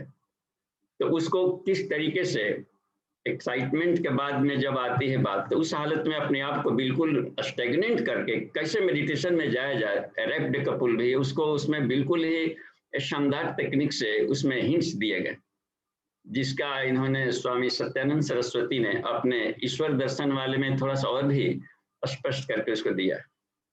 तो हमें ये वेद में उपनिषदों में सभी के ज्ञान विज्ञान छिपे पड़े हैं, आवश्यकता पड़ रही है अभी के समय के लिए, बहुत ही क्रिटिकल है, आवश्यक है, उसको हम अनुगमन करें और ये अवस्था में प्राणन अपानन के प्रोसेस को हम सीखें। तो इसमें वज्रोली शक्ति चालनी मुद्रा सब काम आते हैं।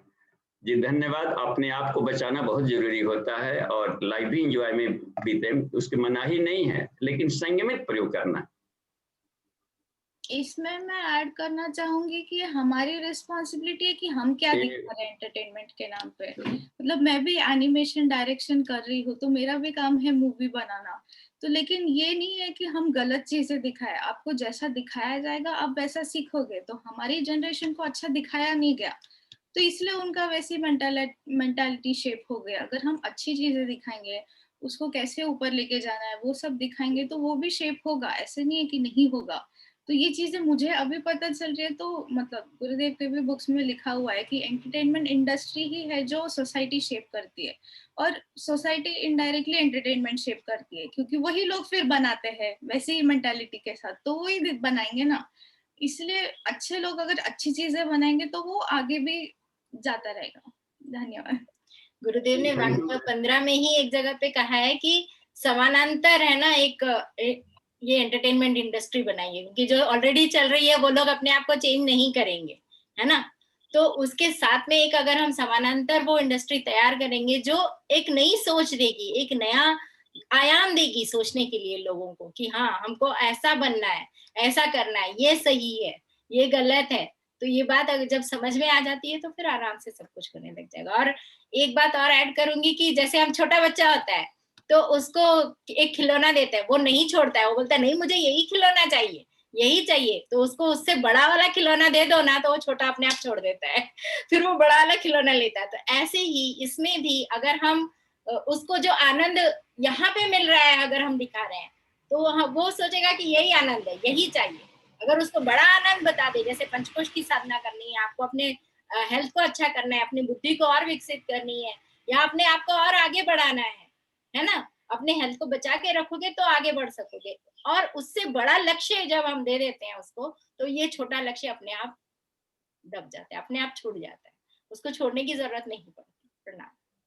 धन्यवाद गायत्री दी और पद्मा दी। देखिए ये पहले गुरुकुलों में विद्यार्थी जीवन में चूंकि 24 वर्ष तक बिताना पड़ता था, तो उसमें सारे उतार चढ़ाव आते ही हैं लाइफ के। तो वहां पर ये सारी विद्याएं पढ़ाई जाती थी पहले, क्योंकि इसको फिर जाकर कैसे करना है गृहस्थ जीवन में। साधु पुत्रम जनया, ये आदेश देता है वेद ही कि तेजस्वी और संस्कारी पुत्र पैदा करो। तो उसके लिए साफ है कि उसके साइंस पढ़ाए जाते होंगे, ये कैसे संभव होगा? तो ये पढ़ाइयाँ स्कूल कॉलेजेस में गायब है, सिर्फ पेट भरू शिक्षा की पढ़ाइयाँ चल रही है, इसलिए उसके रिजल्ट वैसे नहीं दिख रहे। तो सर्वांगीण शिक्षा पद्धति में भी आमूलचूल परिवर्तन करने की जरूरत है, ऐसा लिखा है यूरिस ने जी, कि हमें जो प्रैक्टिकल लाइफ में क्या क्या बिकने वाला है वो अधिक जरूरी, संजीवनी विद्या जिसे कहा जाता है, और भी यही है जिसको हम गायत्री साइंस कहते हैं। तो ठीक है, धन्यवाद, आगे बढ़ते हैं सवाल। जी, इसमें वीरेंद्र प्रसाद जी का प्रश्न है, पंचकोशी की सिद्धि गुरु कृपा है कि अपना पुरुषार्थ? हाँ, गुरु सिर्फ आपको मार्गदर्शन देता है, थ्योरी बताएगा और अपने प्रैक्टिकल लाइफ का अनुभव बताता है, जो हमारे पाथेय को सरल कर देता है। लेकिन करना पड़ता है अपना पुरुषार्थ ही। जब भी रिजल्ट आएगा तो सेल्फ पुरुषार्थ से होगा अपना। अब उसके द्वारा यदि हमको टेक्निक मिल जाता है गुरु के द्वारा, तो वो टेक्निक हमें बहुत फायदा करता है उसको अचीव करने में। नहीं तो फिर अपने से जितना आइंस्टाइन ने अपना रिसर्च किया तो सारे साइंटिस्टों को बहुत सारे साइड इफेक्ट झेलने पड़े हैं, तो फिर हर कोई उतना करे तो फिर उससे आगे आइंस्टाइन के आगे फिर क्या है, उस पर खोज नहीं कर पाएंगे। तो उन ऋषियों के अनुभवों को जो कि हजारों वर्षों तक प्रैक्टिकल किया है, उस अनुभव को हमारे लिए थाती बन जाते हैं, उसको लेकर के क्विकली उसको अचीव करते हुए आगे बढ़ना पड़ता है। तो गुरु सिर्फ मार्गदर्शन देता है, हमको एक हाईलाइट देता है कि अंधेरे से कैसे पार जाया जाता है, क्लू बताएगा, टेक्निक बताएगा, करना पड़ता है, संरक्षण भी करता है गुरु कि आने वाले खतरों को हम अपने ले लेंगे। योग क्षमम वहाम्यम ये भी काम करता है, तो उसमें बिल्कुल सरल पड़ता है। तो वे जिनको अच्छे प्रोफेसर मिल गए हो, अच्छे गुरु मिल गए हो, वो भाग्यशाली व्यक्ति। जी धन्यवाद। हाँ सुरेंद्र भैया, आपका हैंड रेज है, मैं आपको अनम्यूट कर रहा हूँ, आप पूछ सकते हैं अपना प्रश्न। जी सुरेंद्र भैया, आप अपना प्रणाम बाबूजी। 2-3 बहुत ही ज्यादा कंट्रोवर्सी क्वेश्चंस थे बाबूजी। एक तो ये था कि यदि ब्रह्मचर्य का पालन ही करना था फिर भारत के ऋषि मुनि जो महर्षि वात्स्यायन हो गए, तो उन्होंने कामसूत्र की रचना क्यों की? एक दूसरा था कि चूंकि संभोगवादी परंपरा थी तो फिर ओशो जी ने संभोग से समाधि लिखा, तो क्यों लिखा? और एक तीसरी चीज थी, यदि ब्रह्मचर्य इतना ही आवश्यक था तो फिर आयुर्वेद में वाजीकरण एक चीज होती है, तो वाजीकरण का कॉन्सेप्ट क्यों आ गया? तो तीनों चीजें मुझे लगता है बचपन से हमारे मन में थे प्रश्न कि भाई कामसूत्र लिखा गया तो क्यों? क्योंकि आज पूरी दुनिया उसी के पीछे पागल है। और जो चैट बॉक्स में प्रश्न लिखा है सत्यपाल जी ने, वो बिल्कुल सही बात है कि 95% जो इंटरनेट का इस्तेमाल होता है वो पोर्नोग्राफिक कंटेंट के लिए होता है। तो बाबूजी थोड़ा सा मार्गदर्शन करेंगे कैसे इन चीजों को समझा जाए, इनकी वास्तविकता को जो ऋषियों ने लिखा है। जी धन्यवाद। और आप रिसर्च स्कॉलर हैं, इसलिए रिसर्च स्तर के प्रश्न आने चाहिए और उस पर चर्चाएं होनी चाहिए। तो जो कामसूत्र हमने समझ लेते हैं कि कामसूत्र का मतलब है कि इसका हम कामनाओं का स्खलन ये करें और कामनाओं का प्रैक्टिकल करके अपने लाइफ को उधर बहाना नहीं था। आध्यात्मिक काम विज्ञान है कि इस सेक्स एनर्जी को हम कैसे रूपांतरण करें, उसके क्या फार्मूलाज है। तो उसके द्वारा वो फार्मूलाज हैं। अभी हम जैसे मान लें कि हम लोग खजुराहो एनईपी का लाइफ कहलाता है, जीवन का महाकाव्य कहलाता है, और पीजी में वो सिलेबस में रखा गया है हिस्ट्री में। तो जीवन का महाकाव्य खजुराहो कहते हैं, और इन दिनों विश्व की धरोहर है वो। यदि वो अनवांटेड रहता तो उसको पहले हटाया जाता। भारत से कम ऐसी तस्वीरें और ऐसी मूर्तियां नहीं रखी जाती। ये उसमें जाने पर गुरु जी ने इसका जिक्र किया है, वांग्मय नंबर 15 में दिया है इसकी जानकारी इसके बारे में, कि वो एक ऐसा साइंस है जिसको हम लोग नहीं समझ पाते हैं। उसको उस साइंस को जानने के लिए पूरा विश्व जाता है देखने के लिए, वो बताया गया। क्योंकि शीर्षासन का स्थिति में कुछ पोस्चर्स दिखाए गए। ये संभव ही नहीं कि शीर्षासन की स्थिति में आदमी सेक्स वाले क्रियाओं को कर सकता है, क्योंकि वहां पर सीधे जो वाल्व होते हैं खुल जाते हैं और आदमी चाह करके भी इरेक्टेड नहीं रह सकता है अपने सेक्स ऑर्गन्स को। तो उसमें प्राण का फ्लो ससुराल पर जाता ही जाता है, लेकिन उस पोस्चर्स में भी दिखाया गया। इसका मतलब होता है कि हम कितने तरीके हो सकते हैं कि हमारी आदतें हैं और उससे मजबूर है, तो उस आदतों को हम किस तरीके से उस परिवेश में रहते हुए हम कैसे कर सकते हैं। एक तो ये तरीका है, और दूसरी बात है कि शरीर के भीतर के एनाटॉमी संबंधी जानकारियां उसके द्वारा दी गई, तो वो अलग अलग पड़ता है जानकारी में। अच्छा, क्योंकि जननेंद्रियां मिली गई है और हर इंद्रियों का कुछ न कुछ सब्जेक्ट होता है, तो सेक्स ऑर्गन का सब्जेक्ट आनंद ही है। जैसे आंखों का काम है देखना, हाथों का काम है ग्रहण करना, पैरों का काम है चलना, नाक का सूंघना, कान का सुनना, चमड़े का स्पर्श करना, तो फिर इंद्रियों का क्या होता है सेक्स? तो इसका एंजॉय ही लिया, आनंद शब्द लिया। तो वो आनंद हमें अखंडानंद को प्राप्त करनी थी। तो यह है कि उसको फील कैसे कराया जाए। तो स्पर्श सुख के द्वारा उसमें थोड़ा सा फीलिंग्स आता है, तो उस फीलिंग्स को हमें रीड करना है, न कि उस फीलिंग में अपने को अवचेतन मन में उस फीलिंग यदि हम ले जाएं और उसको सेव कर लें, तो उस फीलिंग को हम फिर ये देखा जाता है कि इसके अलावा मान लीजिए कि जो मैरिड कपल है और तो कर लिया, लेकिन जो अनमैरिड है वो कैसे प्रैक्टिस करे। अब सवाल ये बैठता है कि उसको किसी और माध्यम से उस आनंद को पाया जा सकता है क्या? तो संभोग से समाधि का मतलब ये नहीं कि संभोग हमको समाधि पाना है, संभोग के प्रैक्टिकल से यहाँ पर अपादान कारक में है। बहुतों ने किताब खरीदा पढ़ा तो वो माल नहीं मिल पाया उसमें जो कि जिसकी तलाश में खरीदे थे। किताबें तो बिक गई, लेकिन उसमें से हुआ है, तो मतलब होता है कि छोड़िए, कब तक संभोग में रहेंगे, संभोग से हम वहां पहुंचे, इसको छोड़ करके समाधि वाले प्रैक्टिकल अब करें, तो वहां से अपादान कारक है, न कि करण कारक है वहां पर। तो ये निराशाएं मिलती भी रहती है, लेकिन भारतीय दर्शन है वो समाधि से संभोग वाला है, क्योंकि पहले स्टूडेंट लाइफ में हम माइंड को ईश्वर से जोड़ने का क्रम सीख जाए बिल्कुल, और उस स्टेट में यदि हम गृहस्थ आश्रम में जाकर करते हैं तो निश्चित रूप से साधु पुत्रम जनेय होगा ही होगा। तो ये जो किताबों के हेडिंग्स दिए जाते हैं इसलिए भी दिए जाते हैं कि बिजनेस पॉइंट ऑफ व्यू से भी दिए जाते हैं कि कैसा कुछ ऐसा हेडिंग दे दिया जाए अखबार में कि अखबार बिक जाए, तो कुछ इस भाव से भी हेडिंग चुने जाते हैं, लेकिन उसमें वो नहीं मिल पाएगा जिसकी तलाश थी। उसमें यही मिल पाता है कि हमें बहुत जी लिया अपने ढंग का ढर्रा, अब हमें कम से कम समत वाले लेयर में हम जाने चाहिए हमें। तो वहां पर ये भाव है। और भी जो आपके प्रश्न थे, तो दो तो प्रश्न याद पड़ गए, तीसरा वाला नहीं समझ में आ रहा है कि अभी मेमोरी से गायब है। हाँ, तीसरा वाला क्या प्रश्न था सुरेंद्र जी? जी हाँ। जी बाबू जी, मैं इनको दोबारा अनम्यूट कर रहा हूँ। अच्छा ठीक है। इनका आयुर्वेद में अच्छा चलिए अगले प्रश्न को लेते हैं। कुछ इन्होंने अरविंद कुमार जी का उनका हैंड रेज है, खोला जाए। जी बाबूजी प्रणाम। जी प्रणाम। हमारा प्रश्न है बाबूजी कि अन्नमय कोश के संबंध में हम पढ़ते पढ़ते स्वाध्याय के क्रम में मिला कि ये स्थूल शरीर जो है मरने के बाद यही मरता है, इसी को जलाया जाता है, लेकिन अन्नमय कोश मरता नहीं है, वो जीव के साथ रहता है और उसको वही भूख प्यास निद्रा जो तृष्णा ईर्षा जो बच गया है वो रहता है। तो वहां हमको समझ में नहीं आ रहा है कि वो जीव की आत्मा ही है या वो हमको नहीं क्लियर हुआ इसी पर। हाँ जी, अब देखिए अन्नमय कोश के दो पार्ट हो गए। एक लबादा वाला जो की तो घोंसला है, न सिर्फ अन्नमय कोश का घोंसला है, ये पांचों कोशों का घोंसला है यह बॉडी। इसमें अन्नमय भी है, प्राणमय भी है, मनोमय भी है विज्ञान में। और जो अन्नमय कोश जो कहा गया है साधना के लिए, वो बायोप्लाज्मिक बॉडी है। तो जिसे ठोस हो गया जो दिख रहा है, द्रव, इसमें लिक्विड भी है, इसमें ब्लड है और सेरेब्रोस्पाइनल फ्लूइड है, तो इसमें सब लिक्विड भी है, तो जल भी इसमें पड़ा हुआ है। तो पांच तत्वों से बना हुआ ये जो बॉडी है, ये स्थूल बॉडी है, लेकिन ये ठोस है, इसको हम देख सकते हैं, फोटो ले सकते हैं, इसका एक माप है। लेकिन इसके भीतर में गैसियस का, इसके और भी भीतर में हम जाते हैं तो प्लाज्मोटिक बॉडी भी एक होता है, बायोप्लाज्मा का बना हुआ, तो वो वाष्प के रूप में साथ में निकल जाता है। उसके फोटोग्राफी लिए जा सकते हैं क्लियर फोटोग्राफी मशीन से। अब कैमरा बन गया है जो उसका फोटो ले लेता है। तो प्रेतों का भी फोटो लेना का क्रम अब चालू हो गया है।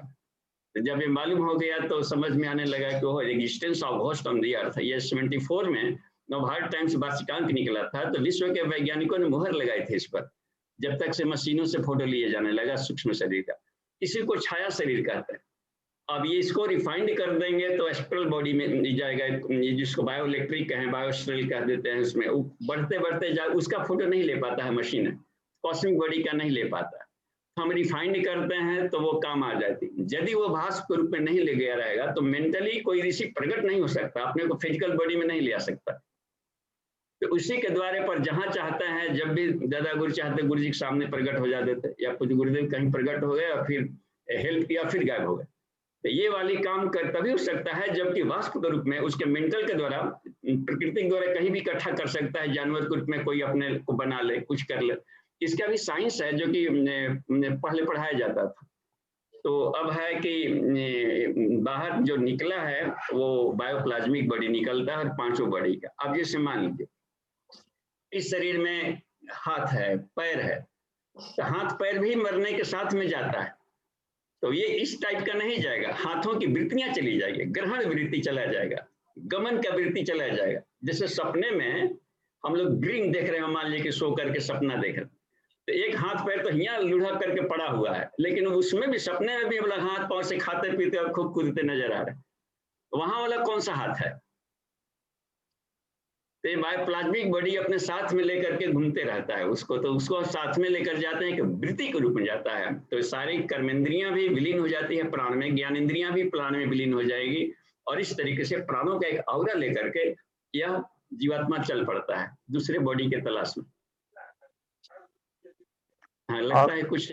और कब तक ये वैसा बॉडी रहता है, कब तक रहता है वो जनता जीव? हाँ, जब तक उसको रिफाइंड न कर लें और हम ये कामना न हटा ले कि हमको बॉडी की जरूरत है। जब तक से वो चाहेगा, वो अपने ऊपर है। यदि मान लीजिए रिफाइंड भी कर लिया तो उसके मर्जी के ऊपर रहता है कि जब जरूरत पड़ेगी तो इस बॉडी को घेर लेंगे, नहीं तो फिर शुद्ध आत्मा रहेंगे।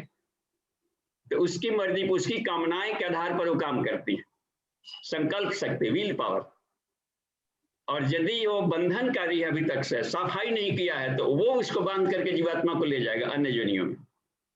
तो रिफाइनमेंट से इतना ही होता है कि फ्री पास मिल जाता है कि जब चाहे, जिस योनि में चाहे, जैसे चाहे फ्रीली हम घूम सकते हैं, ब्रह्मलोक से लेकर के सभी लोगों में। ये इसी को मुक्ति कहते हैं, फ्री पास बना लिया अपने आप को।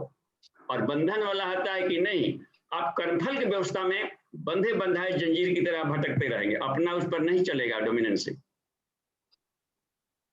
तो ये इस तरीके का रहता है। तो वो अपने साधना के ऊपर है कि कितना अपने आप कुछ ने रिफाइंड किया, और अपने काम शक्ति को अकाम हतस्य श्रुतियश्च ये कहा गया है उसमें। तैत्तिरीयोपनिषद में आप देखेंगे कि वैसा साधक जो कि कामनाओं से रहित हो गया हो और वेद ज्ञान से एकदम अपने आप को प्रकाशित कर लिया हो, तो उसके तुलना में ब्रह्मा के हजारों आनंद भी, हजारों युगों का आनंद भी उसके सामने फीका है। तो मरने के बाद जो मरने, हाँ जी, हाँ जी वकील साहब, आवाज रुक गई। हाँ, आवाज कुछ शायद डिस्टरबेंस है। तो इसमें बाबूजी समय लगभग हो गया, 3 प्रश्न को पढ़ देते हैं। हाँ जी, इसमें लिखा हुआ है कि विश्वजीत जी ने, हम योग और साधना करते हैं, तो उसमें गुरु की जरूरत पड़ती है, लेकिन गुरु कैसे ढूंढे? तो ये इनका प्रश्न है बाबूजी। हाँ, अब गुरु ढूंढा जाता है, गुरु को ढूंढना नहीं पड़ता है, गुरु को खुद हेडेक रहता है कि हमको अच्छे शिष्य कहाँ मिले। हम लोगों से अधिक हेडेक है उसको, क्योंकि वो टर्म कंडीशन में बंधा रहता है कि सब पात्रों का तलाश तुम खुद करो। और इसलिए हर कोई, जिसे मान ले कि भीतर में वो अपने भीतर में ज्ञान है, तो उसके पास कंडीशन लगा है कि इसको आप पात्रों को नहीं दे सकते। तब है कि सत्पात्रों को देना है, और देने के लिए तुमको ज्ञान मिला है। इस तरीके से देवता लोग भी घूमते रहते हैं, सूर्य को पूजा कीजिए या ना कीजिए, वो तो देगा ही देगा रोशनी। तो वो अपने साथ में रहता है। जिसे दादा गुरु ढूंढते हुए पूज्य गुरुदेव के पास आ गए, पाछे पाछे हरि मिले कहत कबीर कबीर। तो अपने आप को उस पाथेय पर आप चलते हैं, करने लगता है, तो ये भी एक तरीका है। और दूसरा, जो अपने सब्जेक्ट के हैं अच्छे, मान लीजिए हमको प्रोफेसर साइंस का, आर्ट्स का, किसी और चीज का, या स्पिरिचुअल प्रोफेसर चाहिए, तो आदमी जरूर अपने माइंड में एक थीम बनाए रखता है कि हमको इस वैरायटी का ये ज्ञान देने वाला, वैसा देने वाला। तो कहीं उसमें सुनेगा, कुछ के लिटरेचर पढ़ेगा, कहीं और जानकारी मिलेगी, उसको पहले जांचता है कि इसमें वो लाइट, डिवाइन लाइट मिल रही है कि नहीं, जिसको हम की तलाश है। थोड़ी सी भी किरण मिली तो कुछ अट्रैक्शन आने लगेगा, साधर्मिता के आधार पर जुड़ा होता है। तो गुरु करे जान के इसीलिए कहा गया है पानी पिए छान के, कि हमें हर अवस्था में देख लेना चाहिए कि हमारे लिए ये योग्य प्रोफेसर है कि नहीं। तो ये भी एक तरीका होता है। ढूंढे भी जाते हैं प्रोफेसर, अच्छा न किसी स्पिरिचुअल फील्ड में ड्राइविंग भी सीखना है तो किसी न किसी अच्छे ड्राइवर के द्वारा मार्गदर्शन लिया जाता है। तो फिजिकल लाइफ में भी और स्पिरिचुअल लाइफ में भी हर जगह एक सीनियर्स की जरूरत पड़ती है, जो कि अपने अनुभवों से हमको जल्दी ही गाइड करके हमको जल्दी अचीव करा सके। जी धन्यवाद। जी बाबूजी, समय हो गया है, तो मैं एक बार शांति प्रश्न पाठ। जो जो पढ़ देता हूँ एक बार प्रश्न शीघ्रता से। तो इसके चैट में उत्तर दिए जा सकते हैं। आदरणीय बाबूजी को सादर प्रणाम। बहुत सुंदर दीदी, आप दोनों में माँ एवं पुत्री दिव्यात्माओं को मेरा प्रश्न पुत्री से है कि आज के न्यू जनरेशन को आप क्या सूचना देना चाहेंगे कि जिससे नवयुवक एवं युवतियों में आत्म सुधार हो। इसमें सत्यपाल जी ने फिर पूछा है, वीर की अधोगति से ऊर्ध्वगति के लिए प्रयास एक पारिवारिक व्यक्ति कैसे कर सकता है? ब्रह्मचर्य योगी तो फिर भी कर सकते हैं, बाबूजी कृपया मार्गदर्शन करें। ये प्रश्न है बाबूजी। हाँ, तो उसको हम लोग ले लेंगे। अब तो समय पूरा हो गया है, तो जी। नेक्स्ट टाइम ले लेंगे, या फिर जाकर के कल की जो कक्षा होगी आनंदमय कोश का, उस पर भी समय के साथ में उसको हम लोग ले आ सकते हैं। जी बाबूजी, जी जी धन्यवाद। धन्यवाद।